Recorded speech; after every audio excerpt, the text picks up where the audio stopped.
Good afternoon, Coach. Ken Kraetzer. Coach, out on the practice field today with both the freshmen and then your veterans, how was it? It was just great to be back out there. I think everybody was excited, particularly our freshmen, to anticipate this day, go through Beast Barracks, and I think in the back of their mind they're just thinking, I can't wait to get out there and start practicing football again. And so they were very enthusiastic.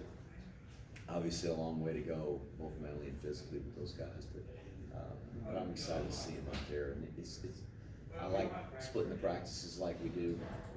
It takes some pressure off of those guys and gives them a chance to get more reps. And our veterans have worked really, really hard this summer. And I know they're glad to be back out there together. They're advanced in terms of the mental part of it and assignments and all those things. So really just to be able to get out there and coach the fundamentals with the whole group, be able to have some groups line up against each other and for whether it's for formation recognition or to run routes. But staying off the ground, not being able to make any contacts is a little bit difficult. It's kind of like playing a different sport. So I'm anxious to get in shells here in a couple of days and then we'll get a chance to get into pads. But our guys have really good attitudes. I think they're really excited about the season. Coach, over the summer, it's always been a challenge for West Point players when they go through summer military training, go to the bases, do the cadet training, freshmen do Bs. How do they do in maintaining strength and conditioning over the summer?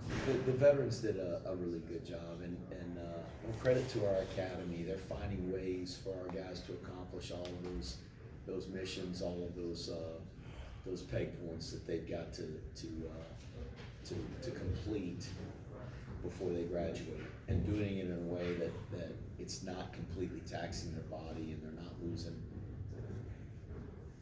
double-digit pounds. We had some guys that did, but very few. And then with the rookies, they're going through something that they've never experienced before. It's something they'll never do again. And it's not just physically taxing, but mentally taxing. So they come in just excited to be here, but really need a lot of recovery time. We had some guys gain weight during Beast Barracks, and significant weight. We had a couple different guys gain 12 pounds. So there's some guys that lost 12, but there's some guys that gained, and that'll all shake itself out. And as we get closer to the first game, and we've been in camp for a few weeks, I think physically we'll kind of level out and figure out just where those freshmen are. What would you say are the key objectives going into your training period, your training camp, and preparing for the season? We want to try to improve every day as a team. Each guy individually get better, and to build the team spirit, the bond, the brotherhood, the camaraderie that it takes to really compel everybody to want to do their best for the guy next to them, and the guy in front of them, and the guy behind them. And that's what this team's all about. We've got some talented players, but we're not going to be able to rely on just talent to win football games. We're going to have to play and try to be the better team on Saturday afternoons. And so our guys really have, I think, a great sense of responsibility, personally, each of them, to this team and what they mean and doing their job and doing it well. So, I don't think that's something that we've got to coach into our guys. I think it's ingrained into this culture. Hopefully we'll see that come through when we start to play other teams. Thanks, Coach. Thank you, Ken. Yeah. How are you, Coach? Very well, thanks. So, first game, Coastal Carolina, night game. Seems to be your players are extremely excited about an evening game. What's your motivation going into a night game? Oh, I don't know that it makes that much of a difference to me, and probably not to them. I think there's something nostalgic about a night game. It reminds them of the Friday Night Lights they experienced as high school players, but the field's still the same. It's the same length and width, and we're going to have a really difficult and challenging opponent. Coastal Carolina's, I think they've lost 3 games in the last 2 years or something like that. And they've been the talk of college football, and deservingly so. They've got a terrific coach. They got a great quarterback, and he's got a supporting cast that they just play really, really tough, hard, good football all the way around, and they're talented. So it's gonna be a challenge for us. But we just got a lot of work to do to try to prepare ourselves to be the best that we can be, and hope we can go and have a good game plan and execute that game plan and give ourselves a chance to win. That's all we hope for. Debbie, you have one? Yeah, I got some. So kind of in light of that question, you have exactly 30 days until that game. What has to happen on that field specifically to start the season out on the right foot? I think what happened today, just the enthusiasm, the excitement about being out there. Not take for granted that, well, this is just another day. We got 25 days to get ready.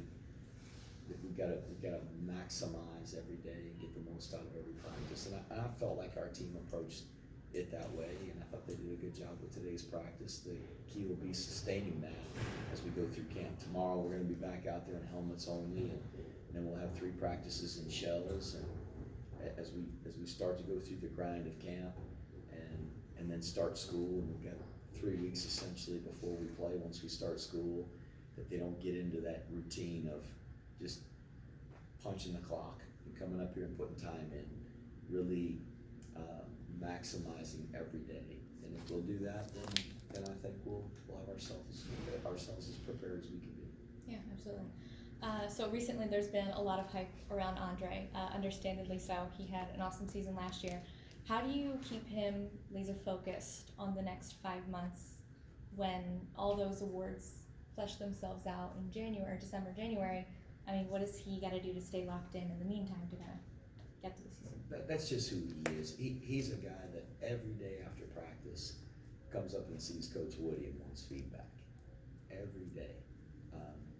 And even as we were getting ready for camp this past weekend, and all the guys kind of had the weekend off, and a lot of them traveled home. He traveled as well to see family, but before he did, he came up to see Coach Woody, and just likes to talk football, and he wants to be the very best he can be, and he asks the right questions.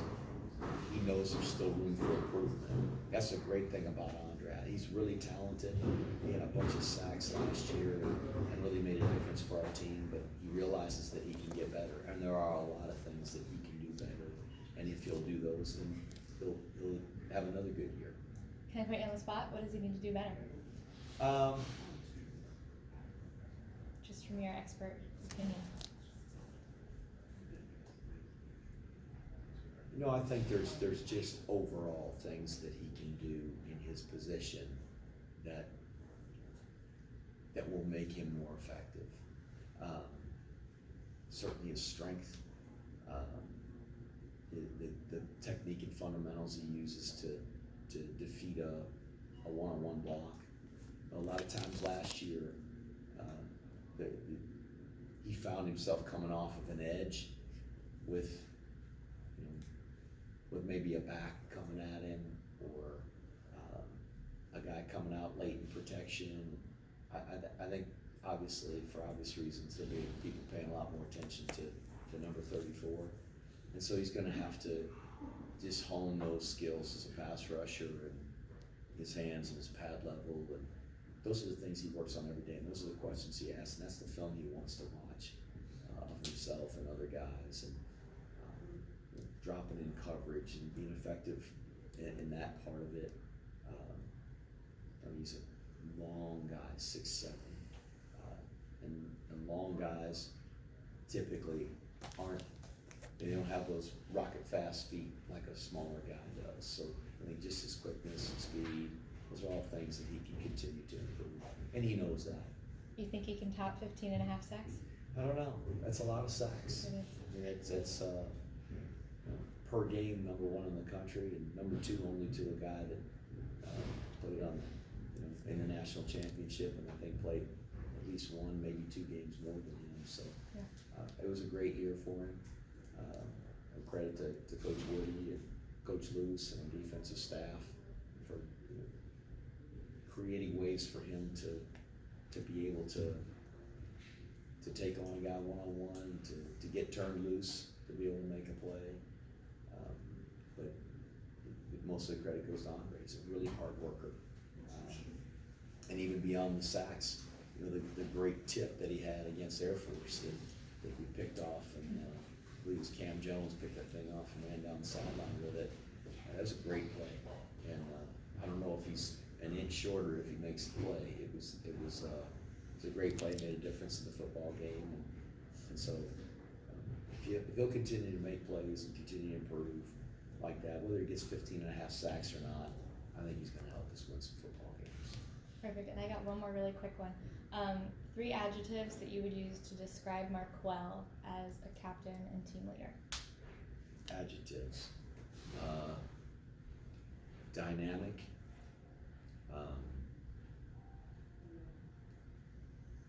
Passionate.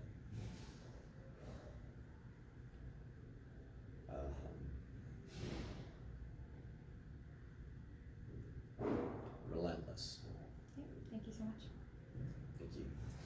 Well, I'm just zoom out, and start with Charles and Ken, so Henry stuff. Hey, Coach, Tom Shanahan, we already talked about Andre, but I wanted to ask you about Chris's award giving we had with Andre and Markel with the Workful and Terrell with the Horning. Can you talk about the expectations for those guys this year and their progress and their time at West Point? My expectation, our expectations as a staff for those guys is the same for everybody on our team. For each of those guys to do their job the best they can do it, and to try to be a great teammate and help our team win. Whatever their role is, whatever they're asked to do, try to do it the best they can and do it for the good of the team. And that's the great thing about each of those guys that you mentioned. They're great team players, and they care deeply about this brotherhood and about helping their teammates have success, much more than they do their own accolades. That's insignificant to them, I assure you. And Terrell, we've always known about his speed. What kind of progress, maturity maybe you see in him now that he's been around for his 3rd season? Hey, really, I think too, it's his quickness. He maybe top end. I don't even know if he's the fastest guy on the team, top end speed, but he is really good in small spaces and can make people miss. He's powerful, and he has matured. He has matured as a leader and as a competitor, and it's been fun to see him go through that process. Great, thanks, Coach. We'll go over to Charles. Good afternoon, Coach Charles, Denver Gold Black, Nice.com. How are you doing? Good, Charles. If there's anything that Army fans have become accustomed to over the years, it's going into training camp with an open competition at quarterback. Can you add some perspective to the quarterback competition, especially where you see the current depth chart? I think we're really in that situation again. I think Tyre and Kate Ballard are at the top, kind of battling it out. Jamel's really close in there as a 3rd. The great thing is we've got a good number of quarterbacks that we're excited about and we feel can lead our football team. But that's 3 seniors that are at the top of the depth chart. All of them have experience. All of them have started games, and they're all, I think, better right now in their own personal abilities to operate the offense and lead our team better than they've ever been. So it's a positive for us. Awesome. And you lost some key defensive starters like Nolan Cockrell, Eric Smith, Cedric Cunningham's graduation. But one guy who's always been talked about is Spencer Jones, inside linebacker. Unfortunately, over his first 2 years, he's been injured. Can you talk about where he is right now in terms of his health and where does he fit into the progress of the defense? He is healthy and he's slimmed down. And when he was hurt and not being able to run, he picked up some weight and it was good. I mean, he's strong and has gained a lot of muscle mass through that time where he hadn't been able to run. But just having the opportunity to get out there and condition with everybody else and do all the agility stuff, he's trimmed down, and I think that's going to help him. he looks quick, and I know he's excited to be back out there, and he's just gonna be in the mix with everybody else. I think slugging it out to see who those guys are gonna be with Peyton Hampton and Calvin Crummy and Leo Lowen, and there's a handful of guys over there that are really gonna be battling for, you know, Hamilton Baker to see who the two inside linebackers are gonna be. So, and my final question is, you know, from a camp perspective, what is your goal or goals that you and the staff have for at least the first 2 weeks of camp practice? I think just to best position ourselves for those 3 weeks. Once we start school, we really, at that point, will have determined who the travel squad's gonna be, where guys fit in. We'll probably have a pretty good idea who the two linebackers are gonna be inside, who the quarterback is gonna be, and really position ourselves for that last 3 week stretch to get ready for the game at Coastal Carolina. And then to keep our guys healthy. And as we're talking to our staff meeting earlier this morning, and our trainer was going through the roster, we had a couple guys that were out of practice today. Over the course of the summer, they pulled a hamstring. They got some things going where they couldn't go in practice today. But really, we're as healthy right now as we may be all season. And typically, because of the nature of preseason camp, and you've got multiple days where you're in full gear and you're running into each other. It's hot. It's going to be really, really hot tomorrow, and we've got to be very cautious and protect our guys to keep them healthy. And that's my hope too through camp, is to have a healthy team coming out of camp, so that for that stretch, getting ready for the first game, that we've got all the guys that are at the top of the depth chart, healthy and prepared and ready to go. That's going to give us the best chance to win. Thanks again, Paul. Thank you. We'll go to Ken on Zoom. Hi, Jeff. Ken Kraetzer from the record. Ken? Jeff, I think you've always said it in the past. This is your favorite day of the year. This is my favorite time of the year, preseason camp. I really look forward to the guys coming back and the opportunity to get our whole team together with the new freshmen and to go through this couple of weeks here that we've got to build camaraderie and build the team spirit, for guys to get to know each other, and for our freshmen to really learn what our culture is about. It's all football all day long, no distractions. As long as we don't allow any distractions to creep in, there's not the typical distractions with school and parents coming in, for weekends and things like that. Once school starts and once the season starts, there's going to be a lot of other things. But everybody's housed in this building and eats in this building, and we're just together for this entire duration, and I really like that. Jeff, can you point to 3 things on both sides of the ball that you're emphasizing, that you need to see something, key points of emphasis? Maintain possession of the ball on offense and create turnovers on defense. Run the ball effectively and stop the run, and then eliminate the things we can control, like foolish penalties and missed assignments across the board. And I think if we do those 3 things effectively, there's others too, but I think those 3 things are really important. Obviously, the turnovers and getting takeaways is a huge factor in winning football games, as is effectively running the ball and stopping the run. But both of those things, a bit of the control is in our opponent's hands. But in terms of foolish penalties and missed assignments, we completely control that. So if we can eliminate those, then I think we're helping ourselves win football games. So we harp on that every single day, all 3 of those things. In general, would you say you did okay with those last year? Sure, we did okay with it. We did better in some of those areas than others. We did better in some games than others doing that. Obviously, you can look at it. when we win the turnover battle, we're often the team that wins the game. When we lose the turnover battle, we're not as fortunate. And that, if you look at statistics across the board in FBS football, that's the case. The team that wins the turnover battle wins most of those games. And the games where we ran the ball more effectively than our opponent, we won most of those games. When we didn't, we lost those games. So I think those are statistical. There's data to support that. And then with the foolish penalties and missed assignments, that's something we track on our own. And it's easy to see a foolish penalty, a guy that jumps off sides, a guy that retaliates and gets a 15-yard penalty, a guy lines up in the neutral zone, false starts. Those are all things we can control.